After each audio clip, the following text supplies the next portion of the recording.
Hello, good people. There is something called the perfect victim bias, and it's this thing where you believe somebody deserves less justice for a crime committed against them based on your prejudices or based on your assessment of them. When they become victims of a crime, you believe they deserve less justice than you would give yourself, for example, if you were the victim of that crime. This shows up in many people, in many scenarios. I'm going to tell you a story. I've Over the last 5 years, I've realized something about sexuality, especially homosexuals like gay men, homo people. Now the way I'm saying it now is sounding one kind.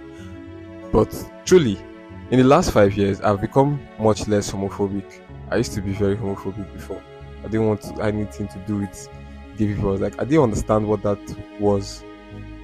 And then over the last 5 years, I believe that exposure to a lot of things, to people, to new environments, and to life in general gives you perspective. And when you get that perspective, you understand something from a holistic view, not from one angle anymore. What you like or hate about people is it's not their face or their body or their job, except maybe you're looking at that. But it's always their energy, their aura, their essence. That is what it comes down to when it comes to, how you feel about certain people. And then when you develop a relationship with them, you can now begin to have other things about them that you like. But the initial, what you know Coke to be, is not my face or body.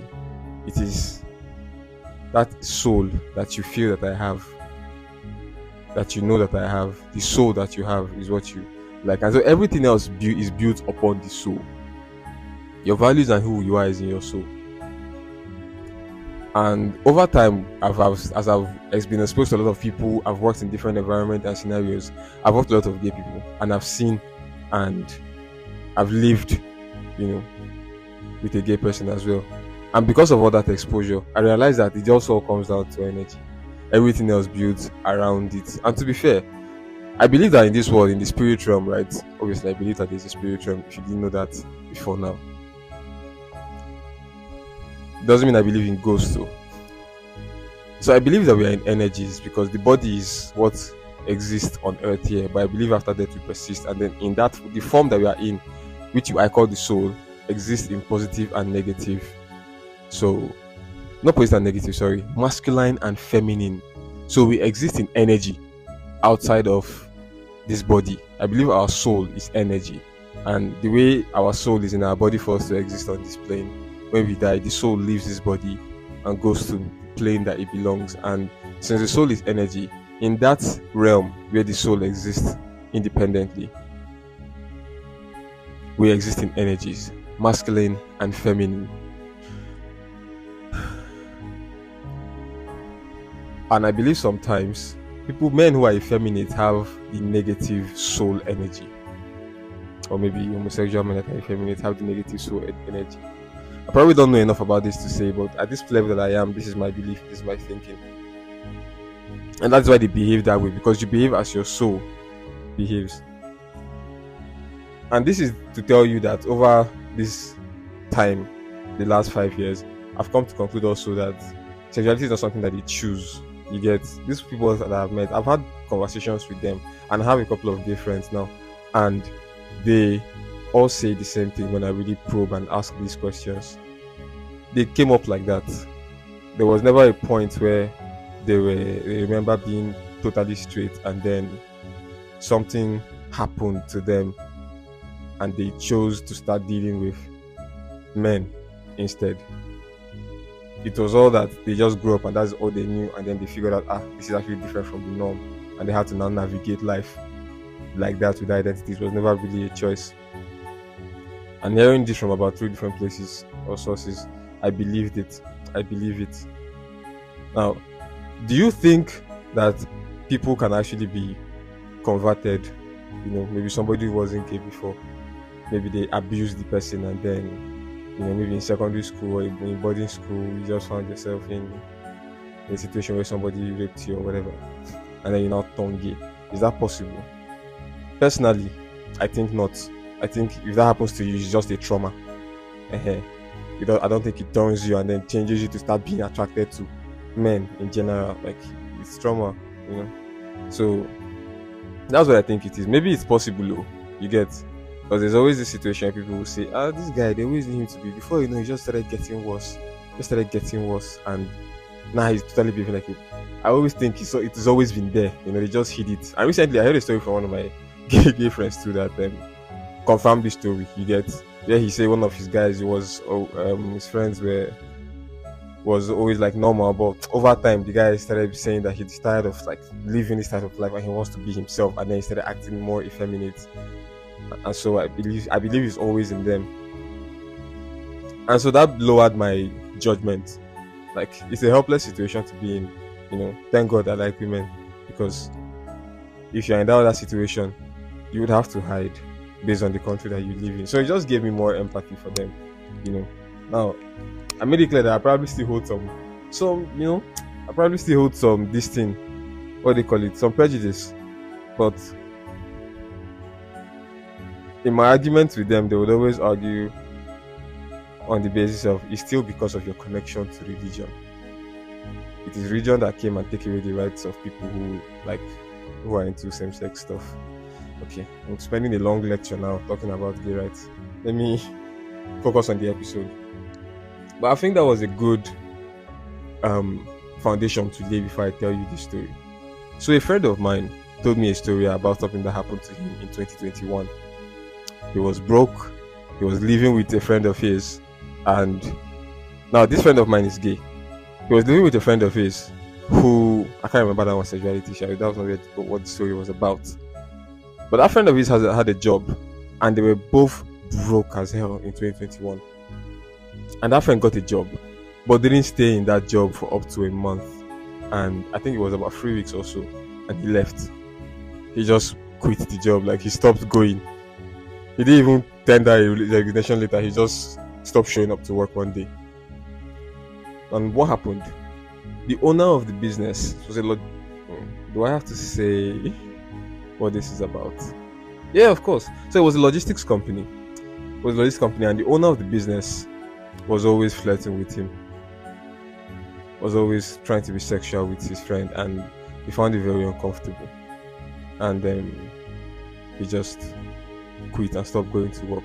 But this my broke friend obviously needed a job as well. But at this point, this one hadn't told him why he quit. He just quit and didn't tell my friend why he quit the job. So he was like, if you're not going to that office again, please, I need the job, let me go. And so he applied. And he got the job. And he was doing his job well, but like 3 days in, or a week in, I can't quite remember, the owner of the business came in and said, I know you're new here, nice, and started, saying, became very friendly with him. And they were cordial. And after a while, he started giving him a lot of praises, saying, you're very good. In fact, saying that his supervisor or his manager, the person that was above him, saying that person really doesn't even know how to work. So perhaps he's even going to move up in the company. And this is all less than a month into the job. And so, this guy comes in and starts... God, I don't know why I'm losing track of this story. Just forgive me, right? So this guy starts to flirt with my friend a lot. And my friend at the time said he was in a relationship. By the way, guys, I know this is not our normal type of content. So, to be honest, when I was having this conversation too, there were a lot of things that I was experiencing and thinking and knowing for the first time. And even saying. But let's get on, because this is quite interesting. So this guy was in a relationship with somebody else that was in another state. So when his boss was flirting with him, he was like, no, I'm in a relationship, I can't cheat. So like nothing can happen. And the boss was like persistent, and they started taking care of him extra, would dash him money, would buy him stuff, food, ice cream, I don't know, man, those kind of things. Now taking care of him, doing him favors and things like that. And so that was all. Now women know this, like guys, all of us know this. If somebody likes you, and some women do this, they take gifts. So apparently in that world as well, you take gifts even if you don't like the person. You would think it's easy. You would think it's easy to turn down the gift of somebody that you don't like. But if you've told them that, look, oh, this thing cannot happen, and they still continue, you will take the gift, no? I don't know from a man, no, obviously, but from a woman, perhaps I won't. Maybe I will, depending on the quality of the gift and what it means to me at that time. Remember, this guy was very broke, so he was taking these gifts. So one day,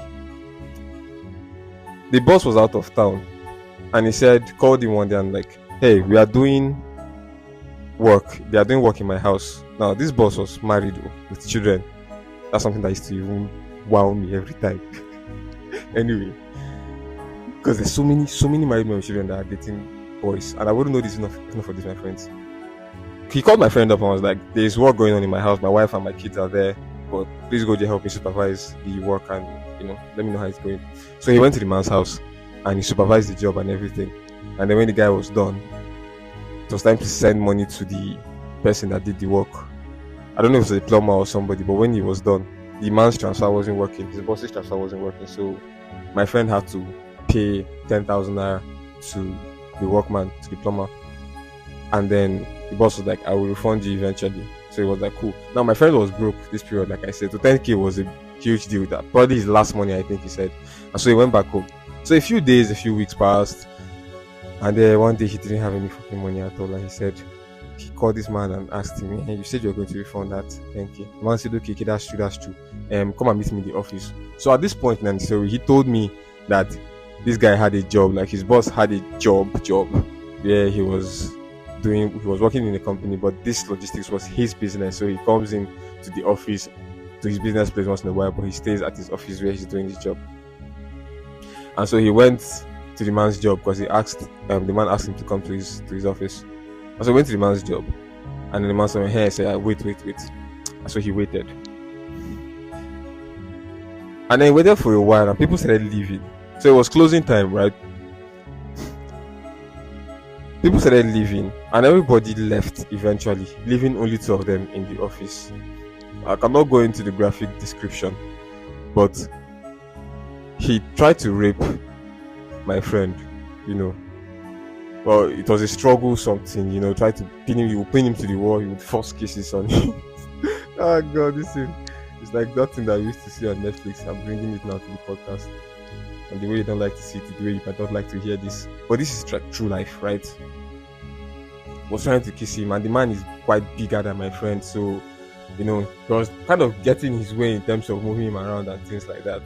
And my friend was not being physical, like punching and all that. You get, there's a way. Like I told him when he was telling me this story, like I would have gotten into a scuffle. It's not as if it's going to be like PE where you're like, no, please, no. Anyway, so this nigga was trying to force my friend, obviously. I was like, doing his trousers, his shorts, like trying to have a teeth, and my friend was obviously resisting for a long time.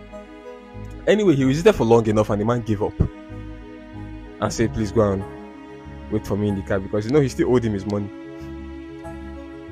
Now, that is attempted rape, but I can tell now that you probably think, what would you think if this my friend goes to court or the reports it issued to police? Now, it is important for me to note that when I'm bringing police in here now, it means I'm bringing law, I'm bringing order, I'm involving the Constitution.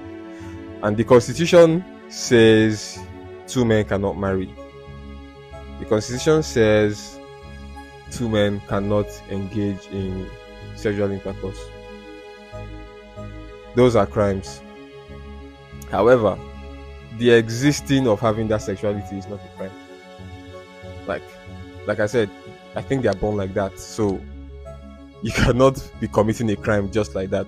I mean, if the government accepts that this is the case, yeah. But yeah. Anyway, what is written to be the crime is practicing it by the intercourse or by marriage. I even like doing PDA, for God's sake. All those things are illegal.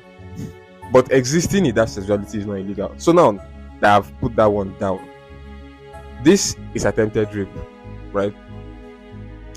But if they report this case to you, you would think that my smallish friend who was nearly raped by his boss, who was a much larger man, does not deserve the justice if it was a girl that this larger man attempted to rape. and that is the perfect victim bias.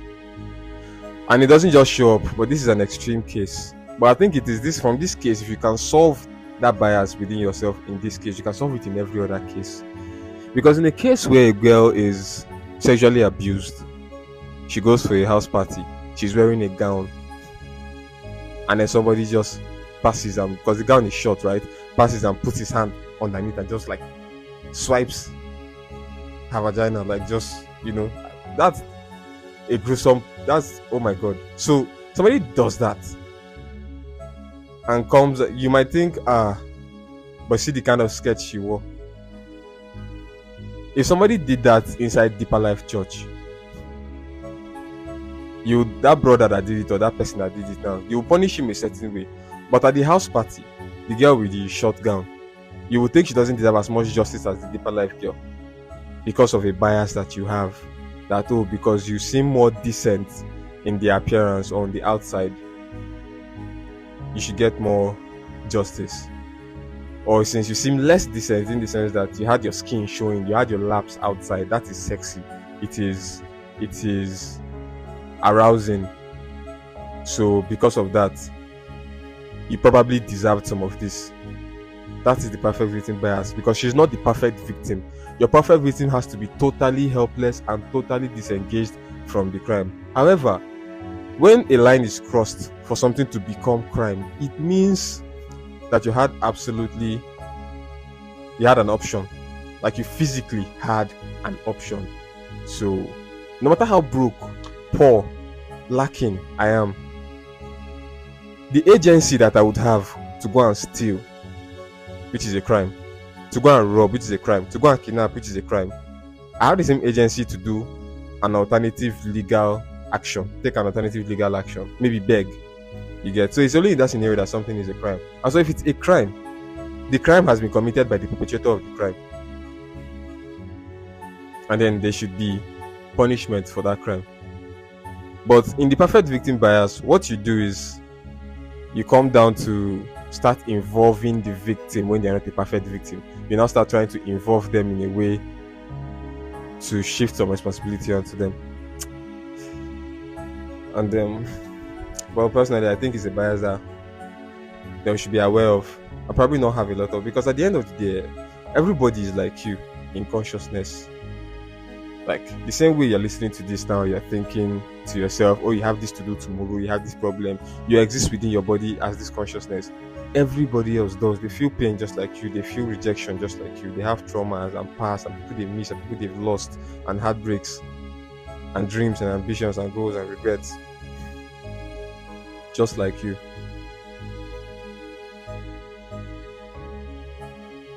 And so will you treat them differently and maybe reduce their rights because you don't like what they do in private that they had no hand in choosing for themselves?